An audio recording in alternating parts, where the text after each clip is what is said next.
What's going on, guys? Welcome back to the channel.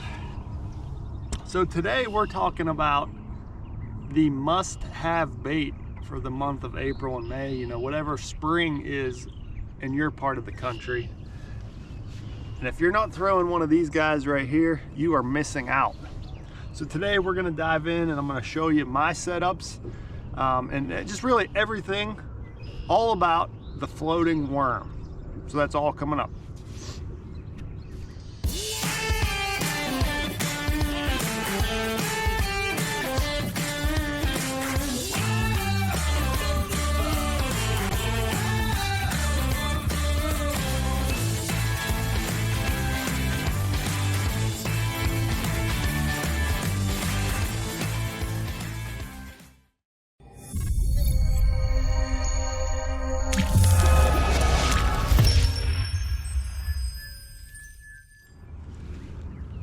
Okay, so you know, it's the spring of the year.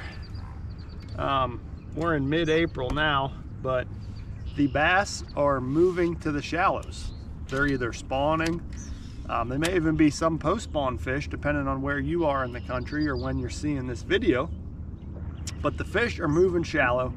They're spawning, pre-spawn, they're immediately pre-spawn, they're spawning, or they're post-spawn. So they're just hanging around those shallows, and one of the best ways to catch those fish is one of these bright, obnoxious floating worms. Okay, this right here is a methiolate. This one here is a nice bright green. We got a bunch of different colors available in these worms. The color doesn't matter as much. It's more just you want something very bright and obnoxious, and it just kind of agitates them into biting. So a lot of the fish that you're catching on these worms may even be spawning, but you can't quite see them. You know, this technique excels in just that little bit dirtier water when the fish are actually spawning in that, say, you know, 2 foot of water or less. You can't quite sight fish for them, but you can throw this around those targets where they should be spawning, and that just bright color really agitates them around the spawn and post-spawn, and they cannot stand it. So there's really 2 setups that I throw the floating worm on, and we'll dive into those right now. So first up, we have a favorite Pro series. This is a 7'3" heavy rod, okay, and I got 30-pound Seaguar Tactics braid on here. So this is their new braid just come out, and it's a little bit more, I don't know what the word is, it's a little rougher feeling than the Smackdown braid, so it's good to get in tight around those reeds and cover where the bass might be spawning, because it'll tear through those reeds a lot better. Like I said, I got 30-pound on here. It's pretty thin, it's very light, so you can cast it very far. You know, this is not a heavy bait, but what we're going to do next is rig up a nice heavy hook that allows you to help cast this a little better, and with that braid you're able to really jack them. So on this one here, I like to use just a straight shank hook. We're gonna go with the Trocar tried and true TK 130 4/0 size. Just a 4/0 straight shank hook. You know, that's pretty much your standard flipping hook right there. But I'm gonna tie him on there.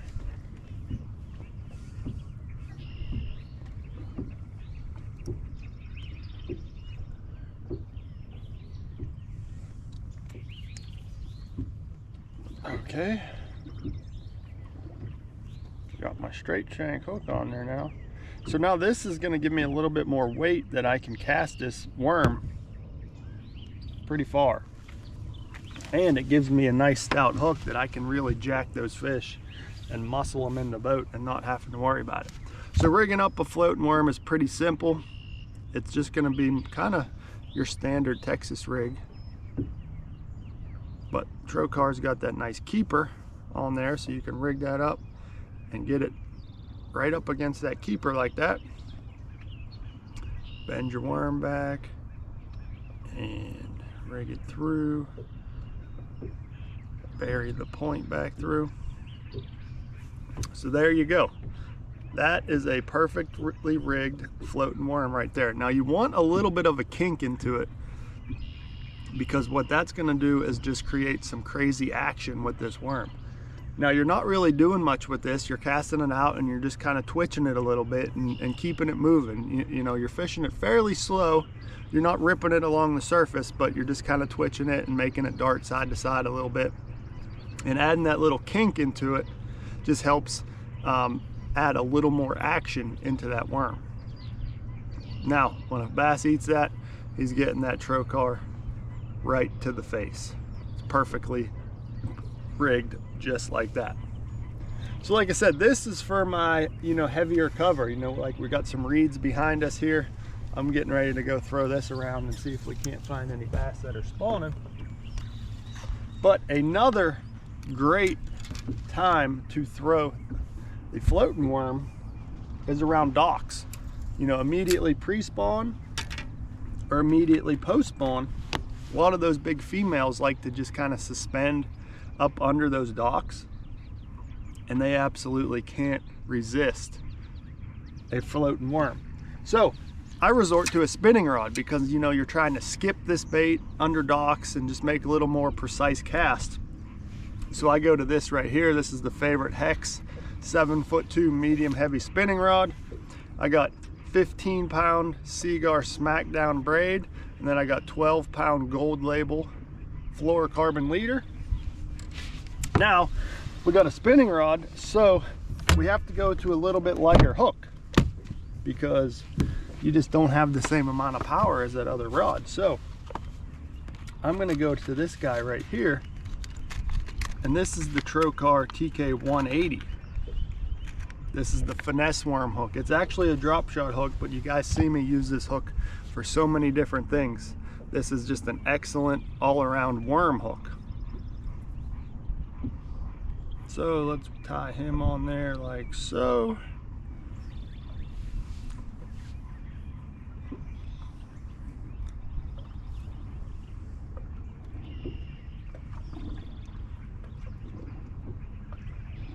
So again, this is a little bit lighter wire hook, so you're able to get a good hook set with a spinning rod. You know, I wouldn't recommend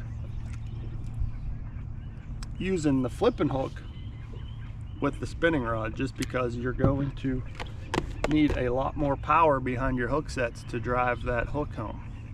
Now it's very similar rigging wise. We're just going to rig it right through the back, slide the worm up over the keeper, spin the hook around, and now let's bring him up in there like that. And there you go. Now we got this on a spinning rod, so I'm able to skip this a lot better, get it in those tight spots, precise spots, and still gonna work at the same, twitch it along the top, and you're gonna see a lot of those fish come up and eat it. It's a lot of fun throwing this bait right here.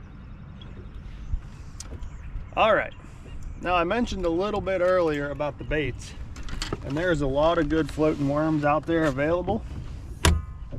You know, of course, the tried and true first one that comes to mind is definitely just the Zoom trick worm. My thiolate color is excellent. This one here is lime truce color, that bright green. Of course, you got your bubble gums, you know, just a nice pink color. We got a yellow one as well. A lot of people used to throw the yellow back in the day. There's a black and yellow as well that named School Bus. Like this one here, this is actually a Gambler floating worm, and this might be where it originated, but you can see that's the School Bus color right there, black and yellow. Just anything bright that will really agitate those fish will work well. You know, the bait isn't the end all be all. You know, you just really need something that catches their attention and just really agitates those fish. So if you guys aren't throwing a floating worm this spring, you are truly missing out on catching some bass. So do me a favor, head on over to fishusa.com. Check out their whole selection of floating worms there. They have a bunch of them in stock ready to purchase. Be able to get a few of those and try them out here this spring. And I promise you it's going to help you catch a few more bass this spring out on the water. So I appreciate you guys watching this video. Leave me any likes and comments down below. Hit that subscribe if you haven't already, and we'll see you guys next time.